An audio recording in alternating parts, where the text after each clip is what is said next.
নমস্কার, বাংলা বার্তা থেকে বলছি সন্ময় বন্দ্যোপাধ্যায়। খুব বড় বড় ডেভেলপমেন্ট কতগুলো হয়েছে। রাজীব কুমারের শুনানি আজ জাস্টিস গভাইয়ের বেঞ্চে, এবং সেখানে রাজীব কুমারের বিরুদ্ধে যে জামিন নাকচের জন্য সিবিআই 2019-এর 4 অক্টোবর আবেদন করেছিল, তারিখ পে তারিখ জাস্টিস চন্দ্রচূড়ের আমলে তারিখ ওঠেনি। গত 5.5 বছর ধরে দুবার মাত্র শুনানি হয়েছিল। শেষ পর্যন্ত সেই শুনানি হতে যাচ্ছে, জানি না শেষ পর্যন্ত তার গতিবিধি কোন দিকে হবে, কিন্তু ইঙ্গিত কিন্তু খুব পরিষ্কার হচ্ছে, অন্তত অ্যাপারেন্টলি মনে হচ্ছে যে মামলা 5.5 বছর 6 বছর ধরে ওঠেনি, সেই মামলা শেষ পর্যন্ত মাত্র দুবার উঠেছিল, তাও শুনানি হয়নি। শেষ পর্যন্ত সেই মামলা উঠতে চলেছে চিফ জাস্টিসের বেঞ্চে রাজীব কুমারের বিরুদ্ধে, যে রাজীব কুমারকে সারদা কাণ্ডে নথি সরানোর জন্য প্রধান অভিযুক্ত করে সরাসরি সিবিআই মামলায় প্রসিড করেছিল। সেটা তো একটা দিক, সেদিকে কী হবে সেদিকে নজর থাকবে। কিন্তু অন্যদিকে ম্যাপিং করতে গিয়ে আপনারা জানেন জাতীয় নির্বাচন কমিশন যে ম্যাপিংয়ের পদ্ধতি নিয়েছে, বিহারে পশ্চিমবঙ্গেও নিয়েছে, সেই ম্যাপিং করতে গিয়ে অনেকগুলো খুব উল্লেখযোগ্য ঘটনা ঘটেছে। ইতিমধ্যে উত্তর 24 পরগনা এবং দক্ষিণ 24 পরগনা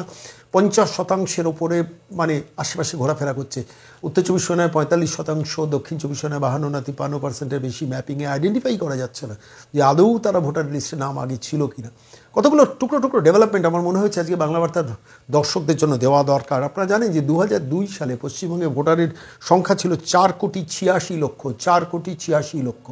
এই মুহূর্তে 2025-এ সেই ভোটার সংখ্যা বেড়ে হচ্ছে 7,63,00,000। অর্থাৎ একটা রাজ্যে গত 22-23 বছরের মধ্যে ভোটার বেড়েছে 2,77,00,000, which comes to 57% growth of voters.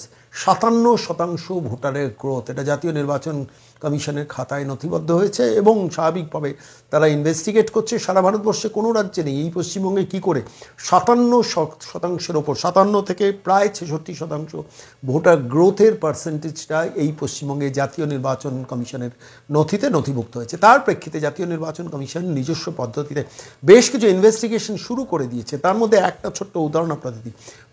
Mapping হচ্ছে 2002 সালে আপনার বা আপনার পরিবারের নাম ছিল কিনা, এবং আপনি যদি 2002 সালে পরে ভোটার লিস্টে নাম উঠে থাকে তাহলে আপনার বাবা মার নাম ছিল কিনা, ঠাকুরদাদার নাম ছিল কিনা, ঠাকুমার নাম ছিল কিনা, এইগুলো হচ্ছে আইডেন্টিফিকেশনের জায়গা। অর্থাৎ আপনার রুটটাই পশ্চিমবঙ্গের মাটিতে আছে কিনা, এবং সেটা খুব ইম্পর্ট্যান্ট একটা জায়গা। এটা করতে গিয়ে জাতীয় নির্বাচন কমিশন এখানকার চিফ ইলেকটোরাল অফিসারকে দায়িত্ব দিয়েছিলেন যে সারা পশ্চিমবঙ্গে যত ভোটার আছে তার মধ্যে দেখা যাচ্ছে যে শতায়ু পার করেছেন 100 বছরের ওপর মানুষ, তাদের নাম ভোটার লিস্টে আছে। এই সংখ্যাটা প্রায় 13,000। তো জাতীয় নির্বাচন কমিশন স্বাভাবিকভাবে চিফ ইলেকটোরাল অফিসারের অফিসকে নির্দেশ দিয়েছিলেন এটাকে আইডেন্টিফাই করার। অর্থাৎ এই 13,000 মানুষই কি পশ্চিমবঙ্গে বেঁচে আছেন। পার্টিকুলারলি এটা নিয়ে যখন ইনভেস্টিগেশন হয় দেখা যায় যে 50% অফ দিস পপুলেশন, অর্থাৎ 13,000 শতায়ু পার করা মানুষের মধ্যে 50% আইডেন্টিফাইড তারা মারা গেছে। তাহলে তাদের নামটা আছে কেন? এখানেই লুকিয়ে রয়েছে অঙ্কটা। এই যে 57 থেকে 66% গ্রোথ ভোটার লিস্টে, মৃত মানুষদের রেখে দেওয়া, টুক করে গিয়ে নির্বাচনের দিক ওয়েব ক্যামেরা বন্ধ করে তাদের ভোটটা করানো। এই সফিস্টিকেটেড টেকনোলজিটা আইপ্যাককে দিয়ে ওই ক্যাম্যাক স্ট্রিটের ফেরে 5টা দিনের পর দিন করিয়ে গেছেন, এবং তার ফল পেয়েছে তৃণমূল কংগ্রেস। স্বাভাবিকভাবে 7 লাখে জেতার মানে একটা রেজাল্ট স্কোরশিট তৈরি করা গেছে নিজের কেন্দ্রে। তো ফলে তো স্বাভাবিকভাবে সেই জায়গা থেকে দাঁড়িয়ে এই পশ্চিমবঙ্গের মাটিতে দাঁড়িয়ে স্পেশাল ইন্টেন্সিভ রিভিশনে SIR-এর ফলে আলটিমেটলি কোন কোন দিকগুলো আইডেন্টিফাইড হতে যাচ্ছে। ধরুন আমি আপনাকে বলছি, শতায়ু পার করা ব্যক্তির সংখ্যা যদি 13,000 হয়, 99-এ বসে থাকা মানুষের সংখ্যাও প্রচুর আছে, 98 বছরের সংখ্যাও প্রচুর আছে, 97 বছরেরও প্রচুর আছে। এগুলো ইনভেস্টিগেশনের মধ্যে আসেনি, কিন্তু SIR হলে এগুলো আইডেন্টিফাইড হয়ে যাবে। এই সংখ্যাটা ধরুন 99 বছর বয়স্ক লোকের ভোটার লিস্টে নাম থাকার সংখ্যাটা ধরুন 22,000। এবার এই 22,000-এর মধ্যে দেখা গেল যে 12,000 মানুষই মারা গেছে। বয়স হলে তো মানুষ একটা সময় চলে যান, কিন্তু ভোটার লিস্টের নামটা থেকে গেছে। 2002 সালের পর থেকে ধীরে ধীরে এই কালচারটা বাংলার মাটিতে প্রমোটেড হয়েছে যে যেভাবে হোক মৃত মানুষ, শিফটেড মানুষ, ট্রান্সফার্ড মানুষ, তাদের নামটাকে ভোটার লিস্টে রেখে দাও। একটা ছোট্ট ঘটনা জাতীয় নির্বাচন কমিশনের নজরে এসছে যে এ রাজ্যে যখন তারা ইনভেস্টিগেট করতে যায়, যে জাতীয় নির্বাচন কমিশন যখন ইনভেস্টিগেট করতে যায় যে কেন নামগুলো বাদ যেত না, তৃণমূল কংগ্রেস অসামান্য একটা বুদ্ধিমত্তা খাটিয়েছিল, সেটা জাতীয় নির্বাচন কমিশনের নজরে এসছে। সেটা হচ্ছে একজন ভোটার লিস্ট থেকে একজন মানুষের কেউ মারা গেছেন, নাম বাদ দিতে গেলে নিয়ম করেছিল যে এখানে মৃত মানুষের ডেথ সার্টিফিকেটটা প্রডিউস করতে হবে। এবার ধরুন যে পরিবারের মানুষ মারা গেছেন সে পরিবার হয়তো বিধ্বস্ত হয়ে আছে, তিনি ইলেকশন কমিশনের দফতরে গিয়ে নিজের পরিবারের আত্মীয় ডেথ সার্টিফিকেট জমা দেওয়ার মতো মানসিকতা তার থাকে না। এবার পাড়ার লোক বা কোনো রাজনৈতিক দল যদি সেটাকে বাদ দিতে যায়, তাহলে বাদ দিতে গেলে তাকে ডেথ সার্টিফিকেট নিতে হবে। একজন মানুষের পরিবারে, যে পরিবারে মানুষ মারা গেছে, সেই পরিবারের মানুষ কেন ডেথ সার্টিফিকেট রাজনৈতিক দলের নেতাদের হাতে দেবে? আর তার একটা প্রক্রিয়া, এই প্রক্রিয়ার মধ্যে একজন মানুষের নাম বাদ দেওয়ার জন্য একজনের বাড়িতে গিয়ে তার বাড়িতে যিনি মারা গেছেন তার ডেথ সার্টিফিকেট চাওয়া এবং সেইটা জেরক্স নেওয়া, সেইটা নিয়ে গিয়ে পার্টিকুলারলি স্ক্রুটিনি অফিসার বা যে বুথে যিনি বসছেন তার কাছে বা যা নির্বাচন কমিশনের দপ্তরে গিয়ে জমা দেওয়া, এই যে প্রক্রিয়াটা, এটা দীর্ঘ প্রক্রিয়া। এবং এই স্কোপটা তৃণমূল কংগ্রেস দিনের পর দিন নিয়ে বহু মৃত ভোটারের সংখ্যা রেখে দিয়েছে। এবং একটি মিডিয়াতে আমি রিপোর্টটা দেখছিলাম যে এখানে প্রায় 1 কোটির ওপর মানুষ এইভাবে কিন্তু ভোটার লিস্টের মধ্যে বসে আছেন। তারা তাদের নির্বাচন কমিশন সংক্রান্ত যে রিপোর্টটা পেশ করেছেন সেখানে দেখছিলাম। কিন্তু মূল কথা যেটা হচ্ছে, জাতীয় নির্বাচন কমিশন পশ্চিমবঙ্গের এই জাল এবং জল বিভিন্ন প্রক্রিয়ায় কিন্তু ইনভেস্টিগেশন করছেন। তার একটা ইনভেস্টিগেশনের পার্ট হচ্ছে এই 13,000 মানুষকে আইডেন্টিফাই করা, সেটা বোতাম টিপলেই আইডেন্টিফাই করা যায় কাদের 100 বছর বয়স হয়ে গেছে। সেই লিস্টটা চিফ ইলেকট্রাল অফিসারকে দিয়ে বলা হয়েছে সমস্ত 294টা কেন্দ্রে এগুলোকে ইনভেস্টিগেট করা হোক। সেই ইনভেস্টিগেশনের রিপোর্টটা কিন্তু জাতীয় নির্বাচন কমিশনের হাতে এসে গেছে। এবং দেখা যাচ্ছে যে গ্রোথটা হয়েছে, অর্থাৎ 2,77,00,000 মানুষ, তার মধ্যে অ্যাভারেজ উত্তর 24 পরগনা, দক্ষিণ 24 পরগনার কথা আপনাদের বললাম, উত্তর 24 পরগনায় 45%, দক্ষিণ 24 পরগনায় 50%-এর বেশি, মানে আশেপাশে ফিগারটা রাউন্ড করছে, কিন্তু তার 2002-এ ট্র্যাক করা যাচ্ছে না। এগুলো কিন্তু দুটোই সীমান্তবর্তী অঞ্চল এবং এখানে কসমোপলিটন একটা ক্যারেক্টার আছে। ফলত স্বাভাবিকভাবে এবং অন্যান্য যে জেলাগুলো আছে সেই জেলাতে কোনো জায়গায় 60%, কোনো জায়গায় 65% রুট ম্যাপিং করে ধরা যাচ্ছে যে 2002-এ তাদের পূর্ববর্তী মানে পূর্বপুরুষের ভোটার লিস্টের নাম আছে বা যারা বেঁচে আছেন এমন অনেকের নাম 2002-এ আছে।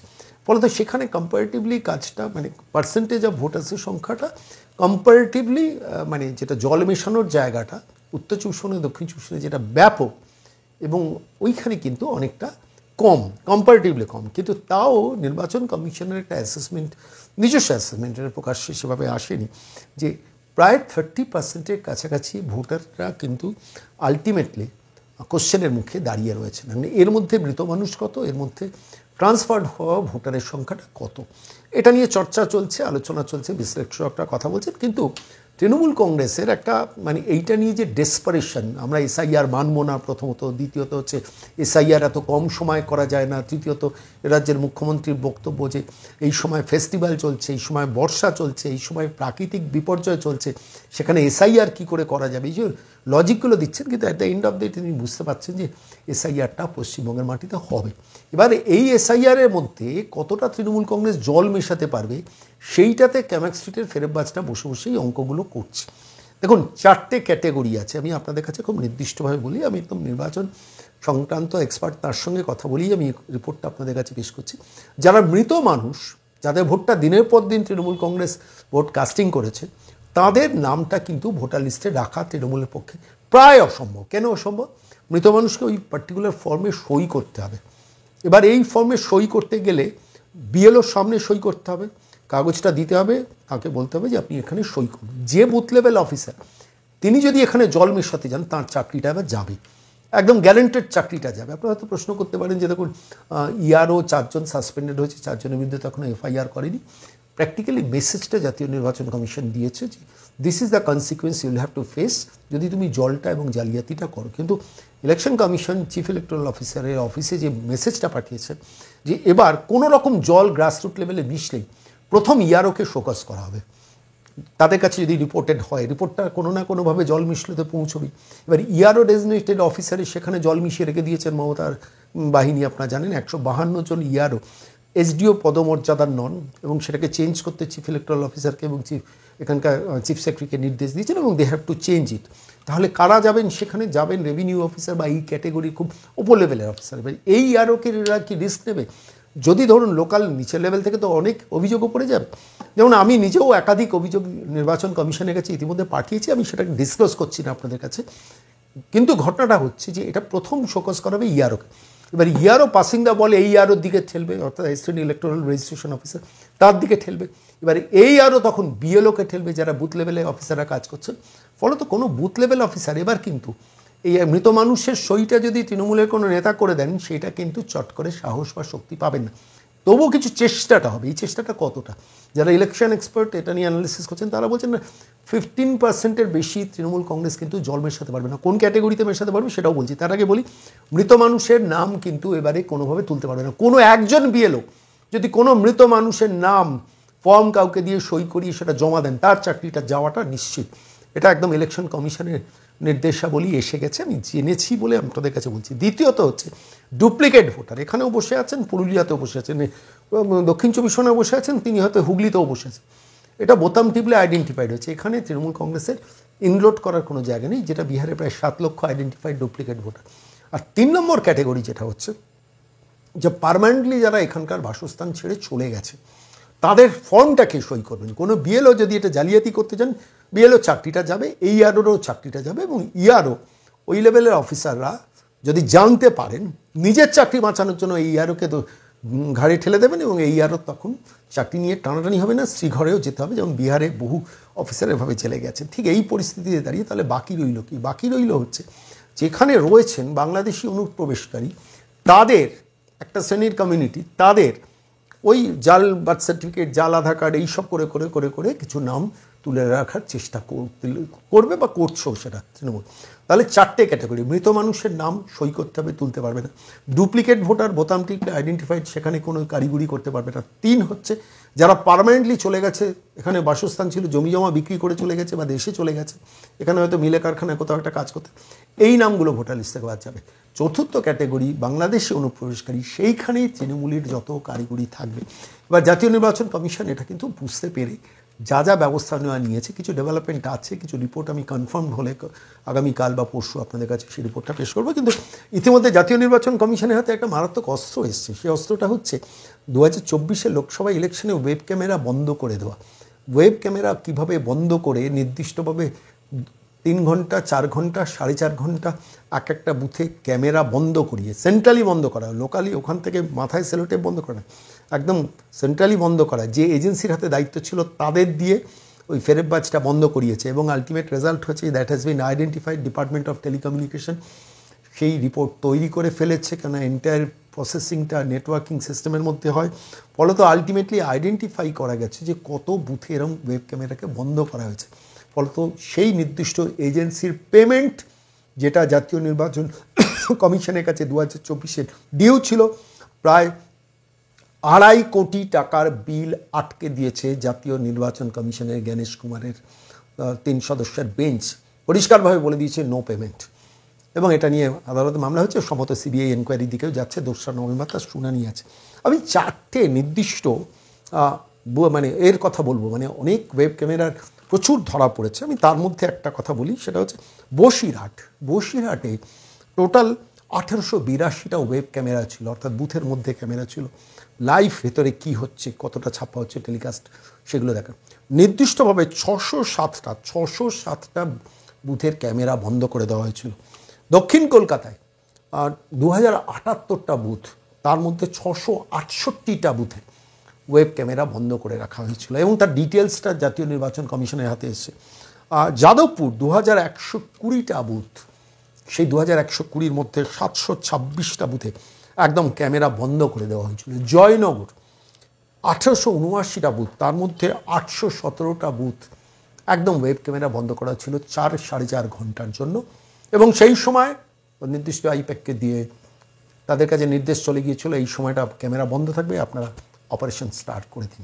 এবং তারপরে সেখানে ভোট হয়েছিল। এরকম প্রচুর, প্রত্যেকটা লোকসভার যতগুলো লোকসভা, পশ্চিমবঙ্গে 42টা লোকসভা আছে, সেই 42টাতে আমরা হিসেব করে দেখছিলাম, আমাদের হাতে বেশ কিছু তথ্য আছে। যেমন ধরুন কলকাতা উত্তরে 1869টা বুথ, সেখানে বুথে ক্যামেরা বন্ধ করা হয়েছিল, 507টা বুথে ক্যামেরা বন্ধ করা হয়েছিল।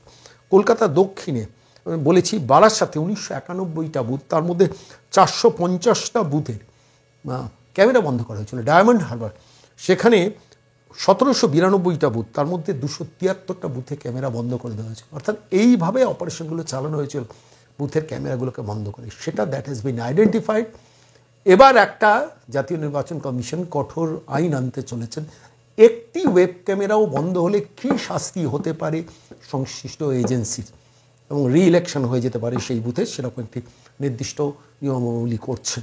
ফলত সিচুয়েশন খুব দ্রুত ডেভেলপমেন্ট হচ্ছে 2026-এ সরকার পরিবর্তনের যে নির্বাচন হতে চলেছে সেই নির্বাচনের ক্ষেত্রে জাতীয় নির্বাচন কমিশন সাংঘাতিক একটা সক্রিয় ভূমিকা পালন করছেন। এবং মনোজ আগরওয়াল, যিনি চিফ ইলেকট্রাল অফিসার, যাকে মমতা বন্দ্যোপাধ্যায় বলেছেন বেশি বেড়ে খেলবেন না, আসলে এটা বলার পেছনে আমি কারণটা খোঁজ নিচ্ছিলাম। কারণটা হচ্ছে ইতিমধ্যে মনোজ আগরওয়াল জানিয়ে দিয়েছেন সমস্ত ডিস্ট্রিক্ট ম্যাজিস্ট্রেটকে দিয়ে, এবং সে খবরটা নবান্নে পৌঁছে গেছে, একজন বিএলও, একজন ইআরও, একজন এইআরও যদি আইডেন্টিফাইড হয়ে যায় জল মেশানোর মধ্যে তাদের ইনভলভমেন্ট আছে, তাদের কপালে চরমতম শাস্তির বিধান অলরেডি জানিয়ে দিয়েছে, মৌখিকভাবে জানিয়ে দিয়েছে, লিখিতভাবে তা আসবেই কয়েকদিনের মধ্যে। আপাতত এইটুকুই আপনাদের কাছে বলি, খুব ভালো বেশ কিছু ডেভেলপমেন্ট হয়েছে, দেখা যাক। না চালে বিশ্বাস নেই, কিন্তু আশায় তো বুকটা মারতে ইচ্ছে করে যখন একজন প্রতারক নবান্নের 14 তলায় বসে রয়েছে। শেষ পর্যন্ত কোন দিকে যায় পরিস্থিতি, সেদিকে নজর থাকবে। জাতীয় নির্বাচন কমিশন কিন্তু খুব ভালো ভূমিকা এখনও পর্যন্ত পালন করছে। স্পেশাল ইন্টেনসিভ রিভিশন হচ্ছে পশ্চিমবঙ্গে, সেটার মধ্যে জল মেশানোর জন্য, সেটাকে আটকানোর জন্য নানা জাতীয় পরিকল্পনা এই মুহূর্তে আসছে। কিছু কিছু খবর পেয়েছি, সেগুলো নিয়ে অথেন্টিসিটি পেলে আপনাদের কাছে বলবো, কিন্তু আজকে আপাতত এইটুকুই।